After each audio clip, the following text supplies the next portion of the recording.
আসসালামু আলাইকুম প্রিয় বন্ধুরা, কেমন আছেন? আশা রাখি ভালো।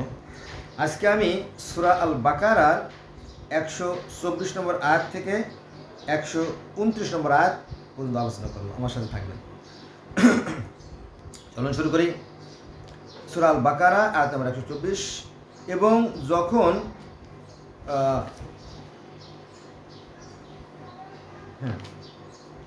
এবং যখন ইব্রাহিমকে তার রব কয়েকটি কথা দ্বারা পরীক্ষা করেছিলেন, আল্লাহ বলেন, তোমাকে মানব জাতির ইমাম বানিয়েছি। দেখেন, it is not a simple matter. গোটা মানব জাতির ইমাম। ইমাম মানে কি? নেতা, সর্দার, প্রধান। আল্লাহ কাকে দিয়েছে? ইব্রাহিম আলাইহিস সালামকে দিয়েছে।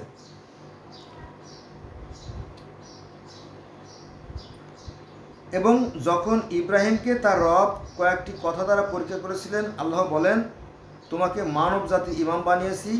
তিনি বলেন, আমার সন্তান হতেও? আল্লাহ বলেন, আমার অঙ্গীকার জালিমগণ লাভ করবে না। আল্লাহ বলতেছে ইব্রাহিম আলাইহিস সালামকে, তোমাকে আমি ইমাম বানাইছি, গোটা মানব জাতির ইমাম, সর্দার, প্রধান, প্রেসিডেন্ট বানাই দিলাম। আপনার কি আমার কি? তো এর আগে, অর্থাৎ ইব্রাহিম আলাইহিস সালাম হচ্ছে প্রথম মুসলমান। ইব্রাহিম আলাইহিস সালাম হচ্ছে প্রথম মুসলমান। এটা কোরআনে আছে, অন্য আয়াতে চলে আসবে। মুসলমানদের মধ্যে আমি প্রথম, এই কথা কোরআনে আছে। যাক, তো এই নিয়ে অনেকটা আলবাহানা আছে। কেউ বলে যে নূহ নবী মুসলমান ছিল, কেউ বলে যে আদম আলাইহিস সালাম মুসলমান ছিল। এটা আমি জানি না, তবে আমি প্রথম মুসলমান, এই কথা কোরআনে আছে, অন্য আয়াতে আছে, আমি আপনাদের জানাবো। তো এখানে বলতেছি যে এই যে ইব্রাহিম আলাইহিস সালামের দুই ছেলে ছিল, একটা আছে ইসাক আর একটা আছে ইসমাইল। তো ইসাক থেকে ইহুদি ধর্মের সৃষ্টি, আর ইসমাইল থেকে মুসলমান ধর্মের সৃষ্টি। আর এই যে ইসাক থেকে যে ইসমাইলের সৃষ্টি হলো, এই ইসমাইলের আবার যে ছেলে, ওর বংশের যে ইসরায়েল নামে একজন ছিল, এদের মধ্যে ঝগড়া হয়, গন্ডগোল হয়, মারামারি হয়, কাটাকাটি হয়, খুনোখুনি হয়, ভাগাভাগি হয়। মানে ওই যে হযরত ঈসা আলাইহিস সালামকে যে শুলে চড়ায় হত্যা করা হয়, শুলে চড়ায়, মনে আছে? ক্রুশে বিদ্ধ করে হত্যা করা হয়।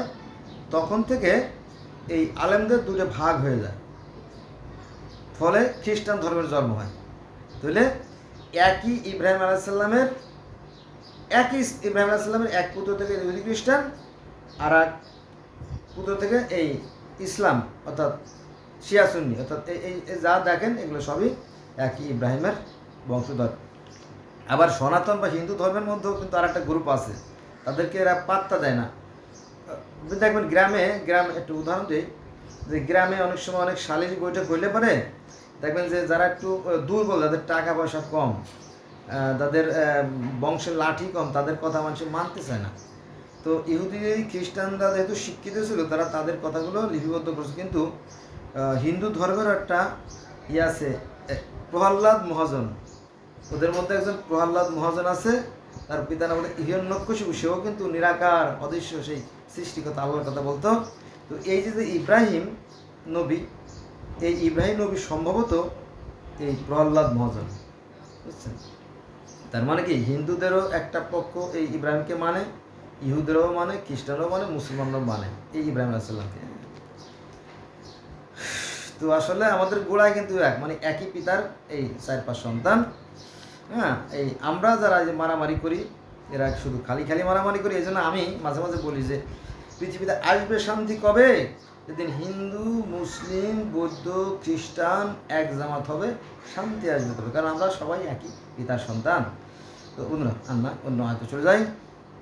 এবার আমরা আলোচনা করব সূরা আল বাকারা আয়াত নম্বর 125। এখানে বলা হয়েছে, এবং সেই সময়কে স্মরণ করো। কোন সময়কে স্মরণ করব? যখন কাবা গৃহকে তীর্থকেন্দ্র ও শান্তির স্থান করেছিলাম। কাবা এই যে আমাদের যে কাবা, মক্কা ঘর। এবং সেই সময়কে স্মরণ করো যখন কাবা গৃহকে তীর্থকেন্দ্র ও শান্তির স্থান করেছিলাম এবং বলেছিলাম, তোমরা মাকামে ইব্রাহিমকে নামাজের স্থানরূপে গ্রহণ করো। নাম ইব্রাহিম থেকে মূলত মূর্তি পূজার প্রচলন শেষ, মানে ইব্রাহিম আলাইহিস সালাম প্রথমে মূর্তি পূজার প্রচলন করেন আর কি, সেই কথা এখানে চলে আসছে। তোমরা মাকামে ইব্রাহিমকে নামাজের স্থানরূপে গ্রহণ করো। মূর্তি পূজা, ওই যে 360টা মূর্তি ছিল না, মনে আছে? তো এর আগে অনেক দ্বন্দ্ব হতো, তো এটাই ইব্রাহিম প্রথমে শুরু করে, যাক তারপরে নবী মুহাম্মদ সাল্লাল্লাহু আলাইহি ওয়াসাল্লাম আবার সংস্কার করে আর কি। আর যখন ইব্রাহিম ও ইসমাইলকে তাওয়াফকারী, ইতেকাফকারী, রুকু ও সিজদাকারীদের জন্য আমার গৃহে পবিত্র রাখতে আদেশ দিয়েছিলাম। আল্লাহ পাক ইব্রাহিম আলাইহিস সালামকে এবং ইসমাইল আলাইহিস সালামকে বলছিল যে এই যে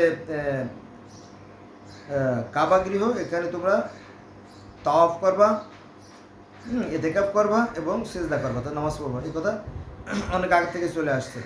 তো এই কথা তো অনেক আগের থেকে চলে আসছে, যেমন যাও আমি আলোচনা করবো না, তো যা বোঝেন। এবার আমি 126 নম্বর আয়াতে চলে যাবো, সূরা আল বাকারা 126 নম্বর আয়াত। এখানে বলা হয়েছে যে স্মরণ করো যখন ইব্রাহিম বলেছিল, হে আমার রব, এ শহরকে নিরাপদ করো ও যারা আল্লাহ ও আখিরাতের প্রতি বিশ্বাস রাখে তাদের ফলমূল থেকে রিজিক দান করো। আল্লাহ বললেন, যে কেউ কুফরি করবে তাকে ও কিছুকালের জন্য সামগ্রী ভোগ করতে দেব, অতঃপর তাকে জাহান্নামের শাস্তি ভোগ করতে বাধ্য করব, আর উহা কতই না নিকৃষ্ট। এখানে যে বিষয়টা ফুটে উঠছে, সে বিষয়টা আমি আপনাদেরকে স্পষ্ট করে বলি।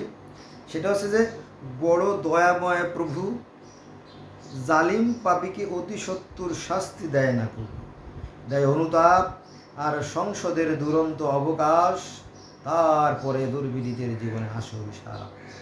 তো সেই কথাই আল্লাহ পাক যেহেতু অত্যন্ত মেহেরবান, তিনি অত্যন্ত দয়ালু, তাই তিনি বলছে যে আমি হুট করে যার তারপর অত্যাচার অবিচার নামায় দেব না, আমি কিছু সময় তাকে অবসর দেব। সেই কথা আল্লাহ পাক বলছে। আল্লাহ তো যেহেতু, আর এই জন্যই তো তিনি মেহেরবান, তিনি দয়াবান। আল্লাহ বললেন কেউ কুফরি করলে তাকে আমি কিছুকালের জন্য সামগ্রী ভোগ করতে দেব, একেবারে সাথে সাথে তার অত্যাচার করব বা তাকে শাস্তি দেবো তা না। কারণ সে যদি আবার সংশোধিত হয়ে নিজের ভুল স্বীকার করে, যদি তওবা করে যদি আবার ফিরে আসে, যেহেতু অনেক আদর করে সোহাগ করে ভালোবেসে আল্লাহ পাক মানুষ সৃষ্টি করছেন না, এটা মানুষ কিন্তু অনেক মূল্যবান একটা মেশিন। এই মেশিন নিয়ে আমি অন্যদিন আলোচনা করব। এটা অত্যন্ত অত্যাধুনিক একটা মেশিন, কারণ আমাদের এই দেহে 1 কোটির মতো সিসি ক্যামেরা আছে, জানেন? 1 কোটির মতো সিসি ক্যামেরা আছে। কারণ আমাদের যে লোমকূপ, প্রত্যেকটা লোমকূপের গোড়া একটা করে সেন্সর বোর্ড লাগানো আছে। সেন্সর বোর্ড বোঝেন না, সিসি ক্যামেরা আর কি। এটা অনেকে কি বুঝবে আমি জানি না। তো এই 1 কোটি লোম ব্রেনে খবর পৌঁছে দেয়, আবার শরীরের ভিতরে তো আরও কোটি কোটি স্থান আছে যেখানে তারা তাই না সেন্সর বোর্ডের মাধ্যমে, অর্থাৎ আপনার ওই যে ইসের মাধ্যমে গ্র্যাভিটেশন বলেন আর আপনার ওই যে স্নায়ুতন্ত্র বলেন, যে কোনোভাবে ব্রেনে খবর পৌঁছে দেয়। এ অত্যন্ত আধুনিক একটা যন্ত্র। আবার আমাদের দেহের কিন্তু অনেক ভাষা আছে, প্রায় কোটি কোটি ভাষা আছে, 18টা ভাষা আছে। এটি আমার ভিডিও আছে যদি আপনারা দেখতেন। তো এটা নিয়ে আলোচনা পরে করবো। আল্লাহ পাক সহজে একটা মানুষকে ধ্বংস করে দেন না, তাকে কিছু সময় সুযোগ দেন যাতে সে কি নিজেকে সংশোধিত হয়ে আবার সে এক আল্লাহর আরাধনা করতে পারে এবং সমস্ত পাপ কাজ ভুলে যায়। সেই কথাই বলছে যে আল্লাহ বললেন কেউ কুফরি করলে তাকে আমি কিছু সময়ের জন্য হয়তো তাকে অবসর দেবো, কিন্তু তারপরে যখন তারপর শাস্তি নেমে আসবে, সেটি রোধ করার ক্ষমতা আর পৃথিবীর কারও থাকবে না। আচ্ছা বন্ধুরা, এবার চলেন আমরা সূরা আল বাকারা 127 নম্বর আয়াত নিয়ে আলোচনা করি। এখানে বলা হয়েছে, যখন ইব্রাহিম ও ইসমাইল কাবা গৃহে ভিত্তি স্থাপন করছিল, যখন ইব্রাহিম ও ইসমাইল অর্থাৎ কাবা গৃহে ভিত্তি স্থাপন করেছিল, তখন তারা বলেছিল, হে আমাদের প্রভু, আমাদের এই কাজ কবুল করো। হযরত ইব্রাহিম আলাইহিস সালাম এবং তার পুত্র ইসমাইল আলাইহিস সালাম তারা বলছিল, হে আল্লাহ, আমরা যে ভিত্তিটা স্থাপন করলাম তুমি এটাকে কবুল করে নাও। এখানে আমরা সবাই সম্মিলিতভাবে নামাজ আদায় করব, তুমি সাক্ষী থেকো এবং সহযোগিতা করো, এবং তুমি সর্বশ্রোতা ও অভিজ্ঞ। এটা প্রার্থনা করছিল, হয়তো আল্লাহ সেটা মঞ্জুর করছে, আর এই জন্য আজও সেখানে কি মানুষ সমবেত হয় এবং তার নাম স্মরণ করে। 128 নম্বর আয়াত, সূরা আল বাকারার 128 নম্বর আয়াত এবার আলোচনা করব। হে আমাদের রব, এখানে বলা হচ্ছে হে আমাদের রব, আমাদের উভয়কে তোমার অনুগ্রহ করো এবং আমাদের বংশধর থেকে তোমার এক অনুরূপ উম্মত করো, আর আমাদের ইবাদতের নিয়মাবলী দেখিয়ে দাও ও আমাদের প্রতি ক্ষমাশীল হও, তুমি নিশ্চয়ই ক্ষমাশীল পরম দয়ালু। এটা হচ্ছে আপনার এটা তো সূরা আল বাকারার 128 নম্বর আয়াত করা। এবার আমরা সূরা আল বাকারার 129 নম্বর আয়াত আলোচনা করবো। এটা বোধহয় খুবই একটা গুরুত্বপূর্ণ, কারণ আমি আন্ডারলাইন দিয়ে রাখছি। তো বলা হয়েছে যে হে আমাদের রব, তাদের মধ্য থেকে তাদের কাছে এক রাসূল পাঠাও। এখানে ওই যে ইব্রাহিম আলাইসাল্লাম এবং ইসমাইল আলাইসাল্লাম আল্লাহর কাছে ফরিয়াদ করেছে, হে আল্লাহ তুমি একজন রাসূল পাঠাও যিনি তোমার আয়াতসমূহ পাঠ করবে, তাদেরকে কিতাব, ধর্মগ্রন্থ ও হিকমত অর্থাৎ জ্ঞান ও প্রজ্ঞা দেবে, এবং তাদের পবিত্র করবে, তুমি পরাক্রমশালী প্রজ্ঞাময়। এটা আমার মনে হয় আল্লাহ পাকের পক্ষ থেকে এই পাঠাচ্ছিল না। তো আল্লাহ পাকের কাছে হযরত ইব্রাহিম আলাইহিস সালাম এবং ইসমাইল আলাইহিস সালাম প্রেয়ার করছিল, হে আল্লাহ তুমি এমন একজন বান্দাকে তুমি পৃথিবীতে পাঠাও যে তোমার যে হিকমত, তোমার যে মহিমা, তোমার যে কেরামতি, তোমার যে ক্ষমতা, এই সমস্ত বিষয়ে আলোচনা করবে। তো সেটা সম্ভবত নবী মুহাম্মদ সাল্লাল্লাহু আলাইহি ওয়াসাল্লামের কাছে প্রেরণ করছে যে নবী মুহাম্মদ সাল্লাল্লাহু আলাইহি ওয়াসাল্লাম তুমি আল্লাহর সেই গুণগান, প্রশংসা, কীর্তন কীভাবে করতে হবে সেইগুলো মানুষকে বাতলে দাও, মানে বিধান দেখিয়ে দাও, এরকম হয়তো হতে পারে আর কি। তো বন্ধুরা আজকে এই পর্যন্ত।